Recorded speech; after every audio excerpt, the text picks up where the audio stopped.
Hello and welcome, and I'm Hala Shawky, MRCOG, Start MRCOG course, and I am here to do an orientation for part 3 MRCOG. I hope it will be helpful for part 2, people who recently passed the exam. What to expect? 14 stations. Each station lasts around 10 minutes.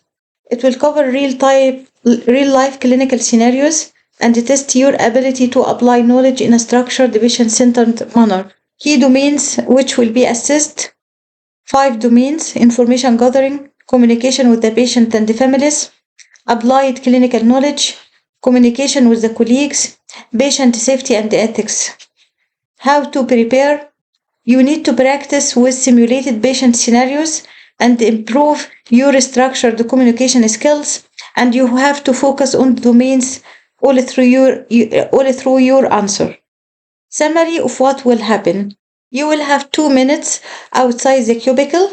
During the 2 minutes, you need to do a big job there, and you need to read the question, write your plan. First, you will find the domains covering the task.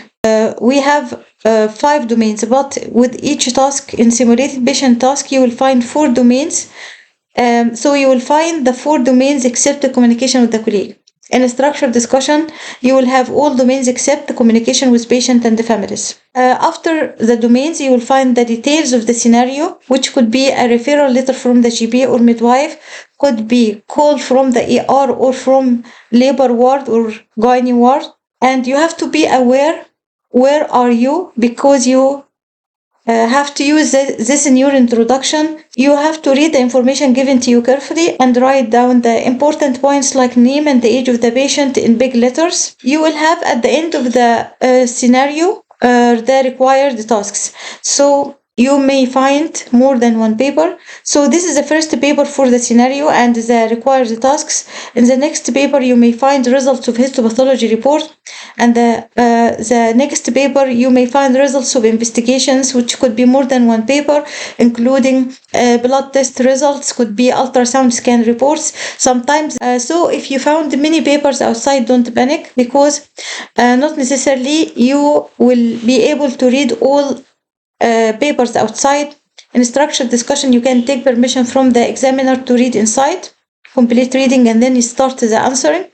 Or you can, with SPT, have a look on the paper in front of you while you are talking to the patient, particularly when you explain to her, for example, the operative note. You need to make plan, and the plan will be the heading of your discussion with the patient, starting from the history.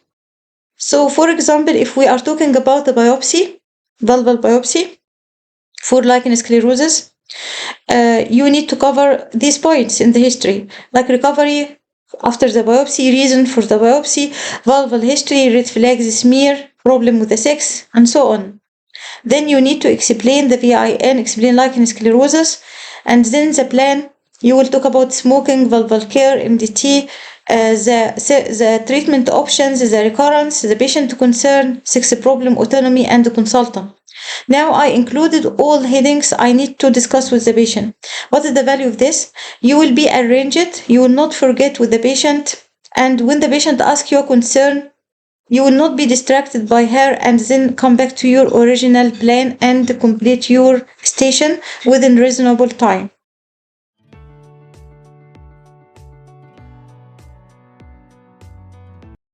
Now I will discuss the domains.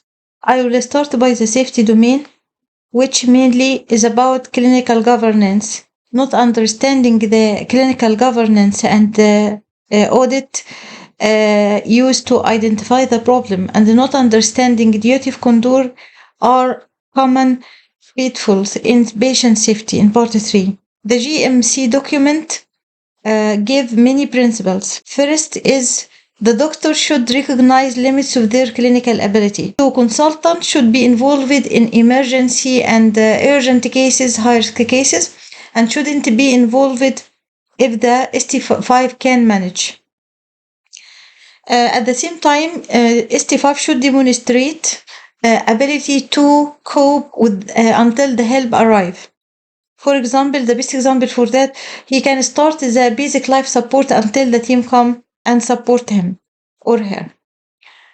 Second point is confidentiality, and we have Data Protection Act, which can protect the patient files. The breach of confidentiality could appear in many tasks in MRCOG Part 3. For example, when a junior doctor discusses the HIV state about another patient while he is in the cafeteria, or leave the patient notes accessible to everyone on the table. And here we have to include in the answer root cause analysis of the incident and the duty of candor and explain and apologize to the patient for the breach of the confidentiality. Second example, when family member, including the spouse, which is means the husband or the wife, ask information relevant to the patient. The best example here when a patient has a surgery, for example, ectopic at the hospital, and her husband was in a travel, and when he came back, he called the hospital to know what kind of surgery his wife did in the hospital. Here, he don't have the right to know this information, and you shouldn't breach the patient confidentiality without her consent, despite he is a husband. Another example, if the mother calls you to know what bring her daughter to the hospital this morning, this is also confidential. We have Mental Capacity Act, and we have to understand the principles of the Mental Capacity Act, and we have also the Lord Fraser competency for the girls aged between 13 and 18 years seeking contraception or termination of the pregnancy, and this will appear on many tasks. Respect for patient dignity all the time should be maintained, even for the under 16. So chaperone should be there. Patient religious beliefs should be maintained. The best example here is the Jehovah's Witness. We have to respect her wish for blood and blood products transfusion, if she accepts or no, including cell salvage, and a respect for cultural issues doesn't mean that we will break the law. And the best example for this is the FGM. So it is when we have a case under 18 for FGM, we have to report and to consider this like safeguarding issue for the children and siblings. Let's continue talking about the safety domain. Risk management will include the protocols and the policies to minimize adverse events, and in particular the never events such as wrong site surgery, transfusion of blood for wrong blood group, and prescribing errors including allergies, teratogenicity, and interactions. WHO's safety checklist, which is used in theater to reduce the risk of adverse events, particularly emergency situations such as category 1 cesarean sections and rupture of ectopic pregnancy. Part 3 could include a structured discussion about safe surgery. Example of this is the laparoscopy. Steps to minimize complications during the laparoscopy surgery. Medication safety, safe prescription. We have in obstetrics and in gynae. In obstetrics, you will have mother and the baby, so the issue of teratogenicity and the passage of the drug through the placenta or excretion in the breast milk, and the awareness of the change of the dose with the change in the body mass index. There are specific issues about drug interaction which might reduce the efficacy of contraceptive method. For example, in epilepsy and combined contraceptive pill. And the candidate should be aware of prescribing issues for patients with allergies and renal impairment. Renal impairment, like in giving the anticoagulants, which could affect the choice of the anticoagulant or the dose. And the task could include prescription of a medication, Candidates should be able to safely and accurately complete prescription chart for drugs and intravenous fluids, taking into account the individual patient condition. Candidates should be familiar with the dose and route of administration, risks and side effects of the commonly used drugs in obstetrics and gynae. This will include prescribing antibiotics for patients in penicillin allergy due to the emphasis on sepsis in the most recent confidential inquiry. Before intervention, corrective checks should be done. This will be highlighted in the gynae tables before we have pre-op checks, and this is in the safety, like pregnancy test or chlamydia test. Ability to triage the urgency. For example, the best example is the cancer patients who will be under the 2 weeks referral pathway. In labor prioritization, you will be asked to prioritize the workload. Justification in all times is required. You have to justify yourself why you make that decision. You should be able to demonstrate ability to work under pressure and be able to make and justify decisions based on the principles of triage and patient safety. You have to demonstrate your ability to take steps to monitor and improve quality of the care. So, how to improve the quality will be clinical governance, doing audit to know the reason, reflective practice, which mean you will give feedback to yourself on yourself in order to get a better plan to improve yourself, and workplace-based assessment, and use of logbox or portfolio which can fulfill these requirements. This issue will be demonstrated in stations which have complication like uterine perforation, how you will advise your colleague when he do uterine perforation, what is the clinical governance issue in this station. So the safety mark will be higher in this kind of stations. And safe prescription we have in obstetrics and we have in gynae safe prescription.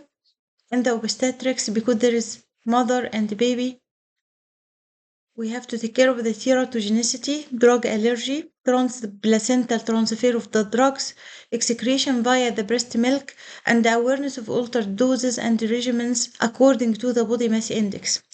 In gynecology, drug interaction, which might reduce the efficacy of the contraceptive method, and you need to be aware of the prescribing issues for patients with allergies or renal impairment. You need to know how to write prescription, including the doses, the routes, the allergies, especially penicillin allergy. Until now, I didn't see recall of writing prescription.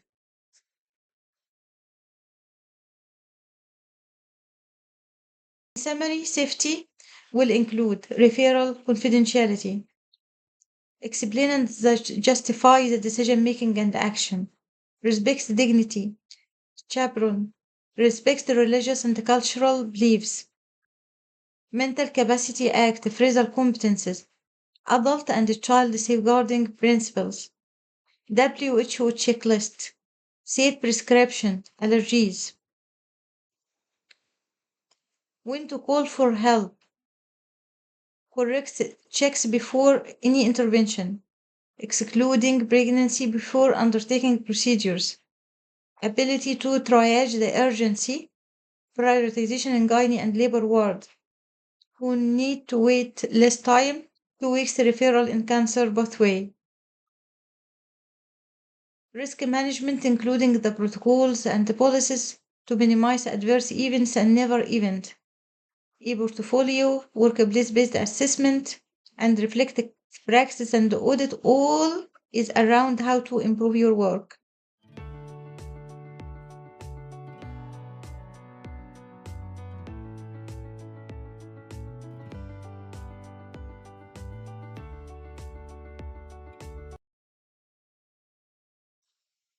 Coming to communication with the colleagues, include multidisciplinary team, hand over notes, whether inpatient or outpatient notes. It should be logical, justified, reasoned approach to clinical decision making. Use SPAR, use clear summaries, understand the dynamics and the diverse role of the MDT, give clear reasoned plan, can include also writing prescription, clinic letters, referral letter to other specialties, and in communication-centered tasks. It will assist teamwork and leadership skills, will include disagreement with medical, nursing, or midwifery colleagues, including dealing sensitively with the behavioral issues. Each line here I will explain in details. First is a multidisciplinary team. We have to understand MDT importance in modern obstetrics. Multidisciplinary team is like an orchestra. Each specialist, including possibly the midwife, obstetrician, anesthetist, neonatologist, all play a role in the orchestra. If one plays out of the tune or doesn't follow the team leader, the whole performance will suffer. Multidisciplinary team include members of disciplines from administration team, nursing staff, allied healthcare professionals, medical staff, ancillary staff. Ancillary staff, for example, like porters and lab technicians. We have what we call formal MDT, which is structured meetings where different specialties discuss complex cases for holistic management. Examples of the formal MDT which will be tested particularly here will be the MDT oncology, medical antenatal MDT, Uro-Gyne team, multidisciplinary team of endometriosis in tertiary centers. You could have a station in Part 3 exam for any of these.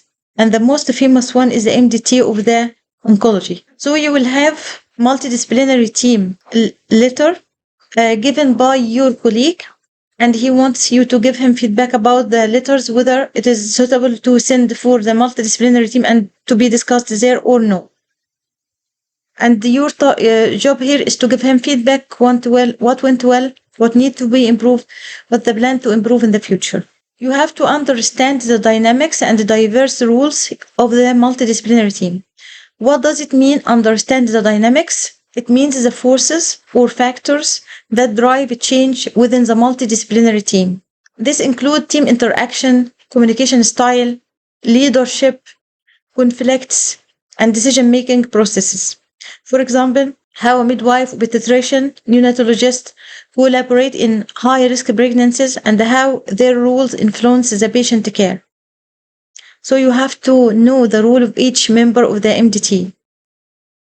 Diverse mean the great variety and rules. Why? Because each member of the multidisciplinary team, whether doctor, nurse, physiotherapist, social worker, have different professional regulations, ethical standards, and protocol. So the surgeon will follow surgical guidelines, physiotherapist will follow the rehabilitation protocols, and both must work together for patient recovery. In short, it means understanding how MDT functions, how team members interact, and the different principles they follow to ensure safe and effective patient care. You will notice that MDT will be failure points in the applied knowledge domain of the stations, particularly in maternal medicine module. The second important point in the communication with the colleagues is the handover. So we have shifts. The junior doctors shift every 12 hours. Consultants work either shifts or on call 24 hours. Midwives and nurses work shifts of 8 to 12 hours. The communication in handover is a skill, particularly in the labor ward. So, when you communicate with your colleague in the labor ward, you have to start by the high priority cases or high risky cases. Highlight them. Highlight the tasks which should be completed as blood results awaited. So don't waste the time giving the examiner all information about the straightforward cases which needs less attention and leave the high priority tasks. You should have a clear understanding of which tasks are appropriate to delegate to midwife or other members and to call the seniors. That will be very clear in labor ward prioritization. We communicate during the handover using structured method. We call it SPAR. SPAR is a structured way of communication which facilitates communication during the handover and other potential contact between the healthcare professionals. It includes situation, which means what is the most concerning. If the patient has bleeding, so I'm concerned about the bleeding, collapsed. So this is my concern, that the patient is collapsed. And also the name of the patient. Background history, like the parity, previous surgeries, medical history, and some information you will need to gather yourself from the examiner or from the patient. The assessment, which could be, which means examination and investigations, could be given or you need to ask about them. And examination and investigation should be in systematic way. So in the pregnant woman would be mother and baby. In the mother it should be general, abdominal and vaginal. In the investigations, basically full blood count, group and SIV, and then you can add according to the scenario. After you present all of that to your colleague, you will go to the recommendation. So what should be done and who will do and how urgent is the situation. Have communication between the colleagues, which could be written. So the previous example is the verbal. Now it is a written. Communication of written communication could be inpatient or outpatient. Inpatient, so you may during the round see a patient and you need to make entry into the patient notes. You should use clear handwriting. Document date and time and name and rule. You should put your signature. At the end of each entry, you have to write the plan. For example, you will review after 4 hours. Communication in the inpatient could include writing operation note, and we have separate station for operation note, like I recall in part 3. How to write the operation note about vesicular mole. In the outpatient, it could appear like communication with the colleagues in the primary care, for example, GB letter or discharge summary, or specialties like the MDT letters. For example, the oncology MDT letters could be referral to another specialty. And during transfer of both verbal and written information, we have to take into account the Data Protection Act. So any disclosure of information about the patient needs the consent. Written communication should be succinct, relevant, include essential positives and important and relevant negative findings. It should include the outstanding tasks which should be still to be completed. For example, if you arrange it for beta HCG and the result is awaited, or there is a histopathology result and the result is awaited will come after 1 week. This should be given to the colleague. Here, more details about the clinic letters or referral letters to other specialists like the GB. What should be included? Clear investigations, clear plan for treatment and follow-up, and if the GB should do some task, for example, he will prescribe a medication, this should be cleared and stand out from the body of the letter. And while MRCOG is not a test for grammar, but you should be familiar with the use of grammar, punctuation, paragraphs to ensure that the message is clear in the letter. Communication with the colleagues will be highlighted also in teaching stations. So communication with the colleague will be a fundamental part of these stations. You have to understand the principles of adult learning and giving feedback. You have to demonstrate appropriate steps increasing the clinical knowledge of the learner and in teaching a new skill. How to increase the clinical knowledge, which means the theoretical about the topic, by giving him references, which should be true references. For example, when you teach the operative delivery, give green tube guideline about the operative delivery and strategy tutorial about the operative delivery, some YouTube links. You have to give him the practical help by giving him opportunity to do the task in the unit. Use appropriate language, non-verbal language to encourage the learning. So usually appraise him, encourage him to increase his knowledge. Ask him if he has any question. You have to gather information about your colleague by checking the background knowledge about the requested topic. Talk to your colleague. You have to make clear reasoned plan. Clear means easy to understand. Reasoned mean should be based on the evidence of green to guideline noise. Give structured course of the action to achieve a specific goal. How we demonstrate this in the MDT setting? So if used, this is an example of the structured way which will help you to give your colleague clear, reasoned, structured plan. Communication with the colleagues can appear as a structured discussion. Demonstrate communication with the colleague in the form of first the signpost, then to lead a logical discussion throughout in a professional manner, to have insight to own limitations, to respond positive to inquiry and questioning given by the examiner, and to speak with appropriate technical language in an assured but insightful manner. And I will explain what does it mean every line. First is the signposting and logical discussion. You have to clearly outline the structure of your conversation. So outline means you will say first I will explain the test results, then I will discuss the management options. So it is like you will give the heading of what you are going to do or your agenda to the examiner. Ensure a smooth flow of discussion, avoiding jumping between the topics. Have to lead the discussion, but at the same time give some pause and a chance to your examiner to direct you and give you some prompts. You have to have the insight into own limitations.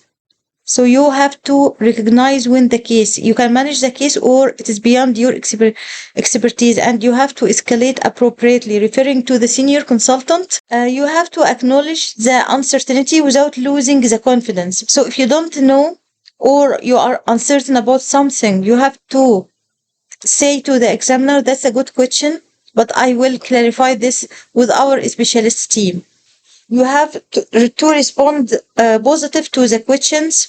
How you will do that? By encouraging open discussions, address questions without being defensive, use active listening, acknowledge concerns before responding, appropriate technical language and assure delivery, use clear, concise medical terminology. So it is not proper to use lay terms like down, below, or tummy with the examiner or with your colleague, the ST1. Speak with confidence but humility, ensuring explanations are accurate and empathetic. In communication stations which assess communication, they may test the team working in terms of the leadership. You are ST5 and you will be tested for the leadership, particularly in emergency situations.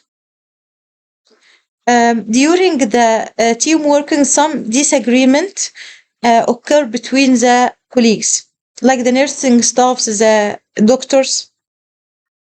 How, like a leader, how you will solve this problem? A good leader should acknowledge, respect different perspectives. So you have to acknowledge the midwife concern, the doctor concern, and when you present the facts in front of each of them, you have to use the good way of communication, the SPAR we discussed about, and we have to address behavioral issues sensitively to maintain professional working environment.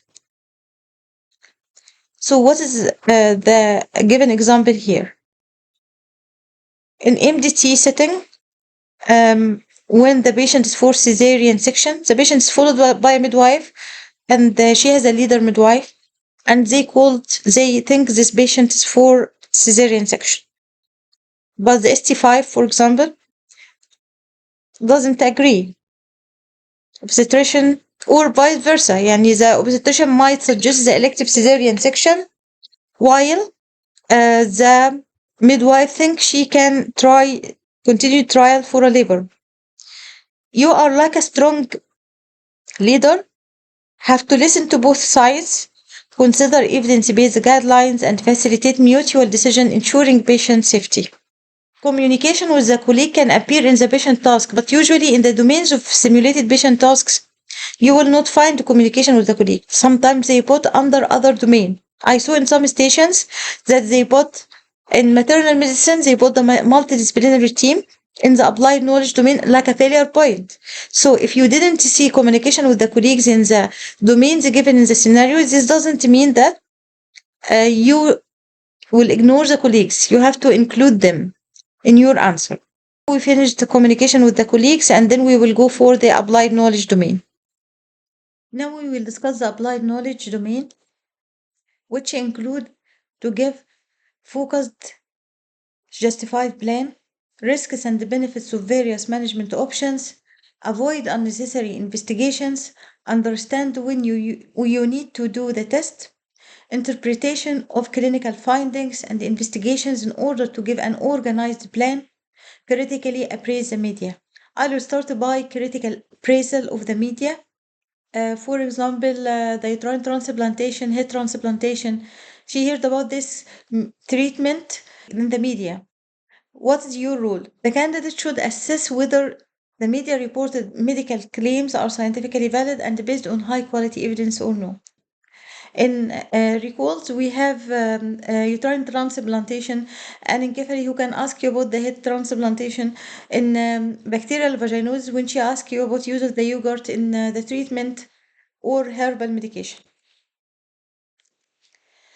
Pure knowledge, we cannot use the theoretical knowledge, the whole Green Tube guideline when you manage one patient. You have to apply what is relevant to your individual patient, and the care plan should be individualized. You cannot explain to her the guideline, all the guideline, and then she can pick up what is relevant to her. So they mentioned it is no value if you know what does it mean the test result, but you can't, you don't know when to do the test. And also, it is of little value if you know theoretical pharmacokinetic of a medication and you don't know when to prescribe it. Common pitfalls the candidates do in the exam: doing a batch scattergun approach in their management, using irrelevant knowledge, and not putting the comorbidities and understanding their significance in modifying the standard care of the patient, and not listening to the patient wish. And I will explain each one. The best to explain is to give example for each part. Batch knowledge in prolapse, because the patient will have more than one option in the treatment. So when you offer the options, poor example or bad example mean like you can do surgery like hysterectomy, or you may use a pessary, or a Kegel exercise might help you. So this is the best example of batch knowledge, because you are having like lack of confidence when you offer and uncertainty. You look uncertain because usually you say maybe a pessary. No structure, because you randomly mentioned the treatment options without explaining the indication. And usually this happened when you didn't read the task since long time, but you had knowledge before about the task. So whatever come in your mind, you will mention to the patient randomly in non-structured way. Coming to the scattergun approach, which means too much unfocused information instead of structured relevant response. If we have a patient with heavy period, you can and the candidate is telling her it could be in the diagnosis fibroid, adenomyosis, endometrial hyperplasia, hormonal imbalance, or even thyroid issues. You might need ultrasound, blood test, stethoscope, MRI, or maybe surgery. Let's check first your iron level and then consider hormonal treatment first, or the coil. So what is this approach? This is the best example of this scattergun approach. They give too much information at once, which overwhelms the patient. Without, they don't prioritize the information. So here, the first choice, the coil, as per NICE, if it's suitable for the patient.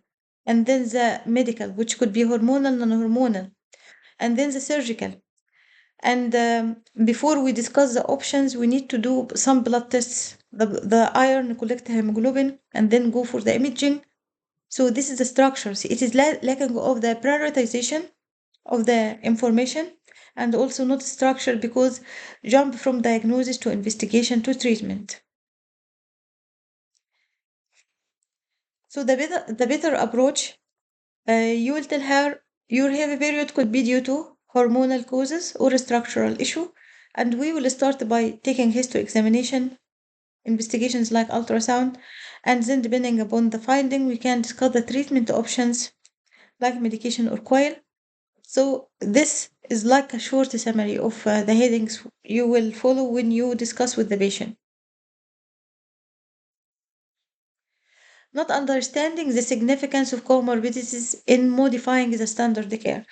So you have to see if the patient obese, diabetic, epileptic, because this will affect her plan.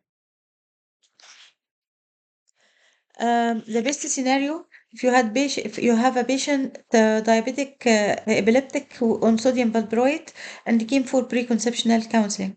So what is the bad response here? You're planning pregnancy. So just start folic acid, try to conceive natural, and we will monitor you once you are pregnant. He didn't put the sodium valproate into account because it is teratogenic, and we have to stop. We have to contact the epilepsy team.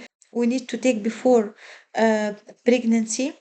In addition, folic acid 5 milligrams should be given to her, not in the standard dose. Of course, not listening to the patient wish. This will impact the treatment plan. Prolapse is the best example. You ignored her wish and you told her surgery is the only effective solution. Let's talk about vaginal hysterectomy and repair like a treatment option. How this will impact the treatment. You ignore the patient preference, so you didn't explore for her conservative management options and other lines. Patient may refuse all treatment if she feels pressured. She might avoid seeking help altogether. She misses the alternative options such as pessary and physiotherapy and lifestyle. The better approach is to acknowledge first, know her preference, particularly if given to you in the letter of the GB. Usually, they will give you the patient preference. She needs to avoid invasive or she prefers the surgical option. You have to acknowledge what is given in the GB letter. So, I understand that you wanted to avoid the surgery. And we can consider other options and explain to her the other options in a structured way, and then let her decide what's her preference. So again, the applied knowledge include to give her focused, justified plan, avoid unnecessary investigations, and tell her the risks and the benefits of various treatment options, and interpretation of the clinical finding and investigations, and the ability to critically appraise the different clinical media. One last example of applied knowledge: if you have patient who is bleeding and she want to get pregnant within the first 6 months or 12 months, iOS will not be suitable option for her because first it's expensive. It will prevent the pregnancy, despite it's the first line recommended in the NICE. Instead, you will give her medical option like tranexamic or even cyclical progestogen will be suitable for her. Now I will discuss communication with the patient.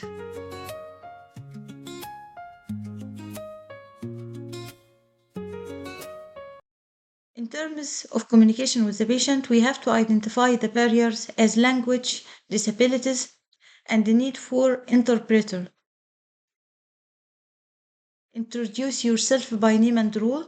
Establish ideas, concerns, and expectations. You have to avoid jargons. You can use sickness instead of vomiting, blood thinner instead of low molecular weight heparin. And if used in jargons, you have to explain and avoid inappropriate euphemism like using the term down below or using the term baby boo instead of the baby opened his bowel for explaining meconium, because they said that baby boo usually is meant for children. At the end, make summary, plan for next step, short and long-term plan, check understanding and ask if she has any questions. Avoid conflicts and involve her in decision making. During information gathering, you need to concentrate on the focused relevant history. Avoid assumptions regarding lifestyle and being non-judgmental. Don't be embarrassed or apologize before asking about smoking or alcohol. Give information in chunks, which means separate short sentences. Make pauses and check understanding. Invite questions, do active listening, and notice nonverbal cues. For example, if the patient is looking away, you have to ask yourself why she's looking away, which means something. Signposting, honesty, and use drawing to make it more clear to the patient. We mentioned the headings in this slide, and the following slides will explain in more details.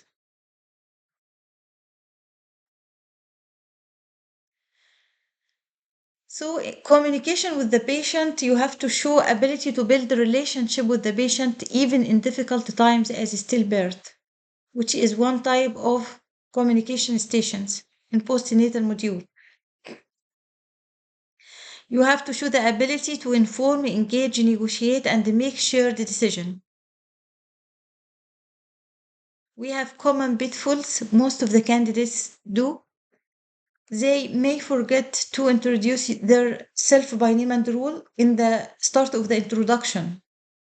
Being embarrassed before asking about the alcohol and smoking and other lifestyle issues. Not listening to the patient or respecting their views. Using unnecessary jargons, abbreviations, and the patient will not understand them. And the following will help you to tackle the task. You have to put in your mind that the communication is two-way process. You have to identify the barriers to communication, such as language or disabilities. You have to break the ice by listening to the patient ideas, concerns, and expectations. Behavior at the breaking bad news, like face expressions, smile, should be you have to look at your behavior at these stations, and you have to show active listening in general. During information gathering, no need to apologize before asking about smoking and alcohol. You need to take relevant history. You shouldn't assume that every simulated patient will be taking drugs or having multiple sexual partners. You have to avoid making assumptions about lifestyle choices. One example of making assumptions when the patient present with recurrent miscarriage and you need to discuss the possible risk factors. So you have to, the best example for assumptive approach here. If you said to her, you must be drinking a lot of coffee, which can impact fertility. Have you tried cutting it down? Non-assumptive approach here. If you mention some lifestyle factors such as caffeine intake and smoking, alcohol use can influence the fertility. Would you be comfortable sharing any habits that might be relevant to your health?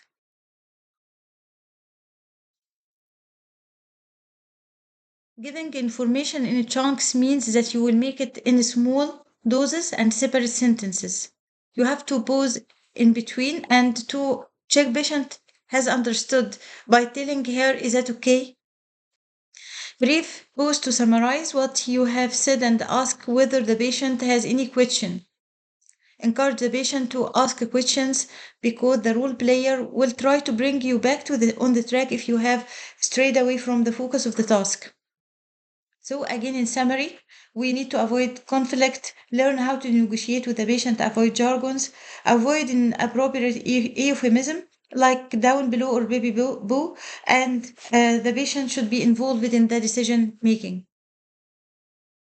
One example of avoiding conflict scenarios and negotiating with the patient, if you have a patient 41 weeks pregnancy in a midwifery-led unit, and the patient prefer minimal intervention, and you need to discuss the need for close monitoring and the possible intervention. The bad scenario is when you tell her you need to follow medical advice and agree to continuous monitoring. It's not safe to refuse. This is a bad scenario. However, to use the way of negotiation and avoiding conflict, you can say, I understand that you prefer minimal intervention and you want a natural birth experience. However, I am concerned about the presence of the meconium, which can sometimes indicate that the baby may not be coping well. And to ensure the baby is safe while respect your birth plan, we can discuss monitoring options that balance both your preference and the medical safety. At the end of the discussion, it is very important to summarize the next step, short and long term plans, and when you are going to communicate to her the test results and check if she understood everything and if she has any question. And this summary usually is one of the safety points in the lay examiner mark sheet. One of the important skills which should be discussed in more details is the negotiation skills. It can come in any patient request which is against her safety. Example, home birth for previous cesarean section. First, you have to demonstrate respect for the patient view. So you can tell her, I respect your wish. And then provide her the information to either correct misunderstandings or provide additional information that the patient may have been unaware of. So you have to be able to explain the consequences of the decisions against medical advice in factual way to ensure that the patient have full information, but without antagonizing the patient. Which could result in breakdown of the communication and increase the risks. You have to be honest. Don't overstate or exaggerate the risks to the patient and make her terrified, and in order to guide her to refuse this request or wish. You will be asked to develop a great management plan that is safe and yet doesn't conform to the standard practice or guidelines. Doctors must be honest in their communication with the patient as issues of property are a major concern for the GMC. Examples of honesty in communication, property, and GMC guidance. The patient undergoes an ultrasound for persistent pelvic pain, and the scan reveals a suspicious ovarian mass. But the doctor is uncertain about the exact diagnosis without further tests. Dishonest and misleading approach. Your scan looks fine, and there is nothing to worry about, and we will just do some follow-up tests. The honest approach. Your ultrasound has shown a mass in your ovary. At this stage, we don't have enough information to determine exactly what it is. I'd like to arrange further testing, including a blood test, probably an MRI, to understand this. Doctors mustn't withhold important information or provide false reassurance. And if there is uncertainty, it should be communicated openly with a clear plan for further investigation. Property also include avoiding conflict of interest, declaring mistakes, and ensuring informed consent. Components of communication, we have verbal. Now I will discuss communication with the patient. Verbal, you need to speak slowly, clearly, and honest. Non-verbal means body language, gesture, and appearance. How to engage the audience. How to engage verbally. Stop frequently to check information is understood and reproduced. Offer to be repeated. Avoid monotone. Use emotions in your tone. In the appearance, the clothing, the looks, big smile, except in some stations, which is breaking bad news. Body language like eye contact, active listening, gesture, mirror their body language, use expressions, hand shaking, relaxed body, leaning forward, general things, don't interrupt, stay non-judgmental. Patients need simple, accurate, honest information. If we started by active listening, it means you should appear interested, using appropriate questions as required to open up lines of inquiry, clarifying answers, checking understanding, summarize what has been heard. appearing interested by showing that you are paying attention and registering what the woman has to say. This will be reflected also in your body language, so through your position and facial expression. So arms should be uncrossed, upper body should be leaning slightly forward. You need to maintain eye contact. You shouldn't interrupt the speaker. Not interrupting the speaker doesn't mean sitting silent, but using expressions such as hmm, yes, hmm.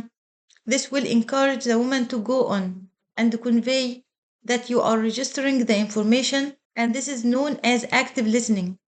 Echoing refers to a technique that paraphrase what has been said and reflecting back what the speaker has already said to show empathy and understanding. For example, if Miss Tyler mentioned in the weeks before my period, my mood swings are out of control. My partner cannot cope with me anymore. The doctor said, I see, it's having a negative impact on your relationship. And this is what meant by echoing.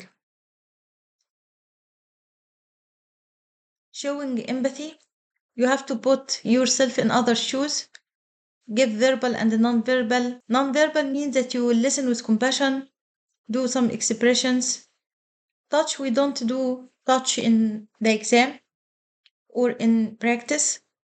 Verbal, speak their emotions. So encourage them to speak what they feel.